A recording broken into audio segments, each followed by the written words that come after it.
দেখতে দেখতে Rockstar cinema আজকে নিয়ে হলে রিলিজ হওয়া 4 দিন হলো এবং এই 4 দিনের মধ্যে শাকিব খানের রকস্টার কি তুফান, বরবাদ বা তাণ্ডব সিনেমা কোন রেকর্ড ভাঙতে পারলো? আরেকদিকে এই ঈদে রিলিজ হওয়া বাকি সব সিনেমাগুলোই কি ফ্লপ হয়েছে শুধুমাত্র রকস্টারই ব্লকবাস্টার? সবকিছুই জানবো, শুধু ভিডিওটার সাথেই থাকুন। প্রথমেই কথা বলি অফিসার মুভিটা নিয়ে। মুক্তির তৃতীয় দিন স্টার সিনেপ্লেক্সে এটা শো চলেছিল একটি, যার মধ্যে দর্শক ছিল 30 জন, যেগুলো দিয়ে এই সিনেমাটা কালেকশন তুলে 15,000 টাকা এবং এর সাথে এটা 3 দিনের টোটাল কালেকশন 50,800 টাকা। ভাই আমি এখনো বুঝি না কোন 30 জন পাবলিক এইসব সিনেমাগুলোকে দেখতে হলে যায়। আরে ভাই এর থেকে ভালো তুমি ইউটিউবে গিয়ে মোটু পাতলু দেখো, তোমার সময়টা অন্তত ওয়েস্ট হবে না।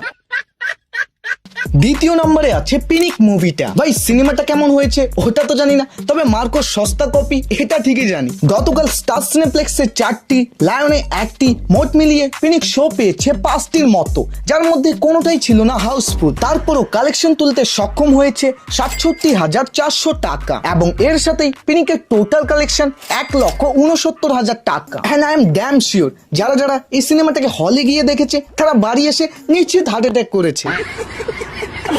তৃতীয় নম্বরে আছে মাসুদ রানা মুভিটা।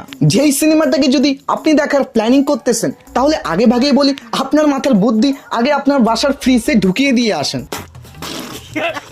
কারণ এই সিনেমা দেখার সময় আপনি আপনার ব্রেন যত খাটাবেন আপনি ততই নিজেকে রিগ্রেট ফিল করবেন। যাই হোক, স্টার সিনেপ্লেক্সে 6টি এবং লায়নে 1টি, মোট মিলিয়ে শো পেয়েছে 60টির মতো, যার মধ্যে সোশ্যাল মিডিয়ায় দেখাচ্ছে যে ভাই সব শো গুলোই হাউসফুল যাচ্ছে, বাট রিয়েলিটি হলো একটাও হাউসফুল যায়নি। তারপরও কালেকশন তুলেছে 2,87,000 এবং এর সাথেই মাসুদ রানা মুভিটার মাল্টিপ্লেক্স থেকে টোটাল কালেকশন 6,20,000 টাকা। যেই কালেকশনটা শুনেও ভাই আমার হিংসা হচ্ছে যে এরকম একটা সিনেমাকে পাবলিক টাকা দিয়ে কিভাবে দেখতেছে।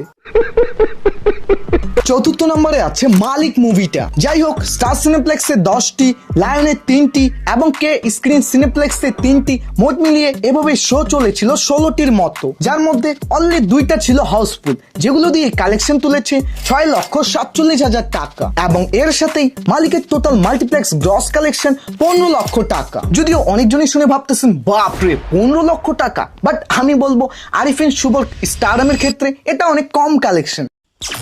পঞ্চম নম্বরে আছে বনলতা সেন মুভিটা, যেটা মুক্তির তৃতীয় দিনে এসেও অনেক ভালো পারফরমেন্স করতেছে।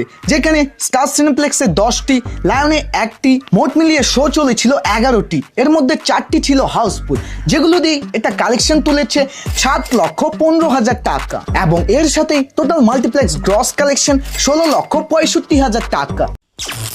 ষষ্ঠ নম্বরে আছে রোহিত সিনেমাটা। যেই সিনেমাটার গল্প নিয়ে আমরা সবাই কনফিউজ যে কোথা থেকে শুরু হলো আর কোথায় গিয়ে শেষ হলো। যেখানে স্টার সিনেপ্লেক্সে 19টি, লায়নে 2টি, কে স্ক্রিন সিনেপ্লেক্সে 1টি, মোট মিলিয়ে এভাবেই শো চলেছিল 22টি, যার মধ্যে 7টি ছিল হাউসফুল, যেগুলো দিয়ে এটা কালেকশন তুলেছে 15,50,000 টাকা এবং এর সাথে রোহিতের মাল্টিপ্লেক্স টোটাল গ্রস কালেকশন 36,92,000 টাকা।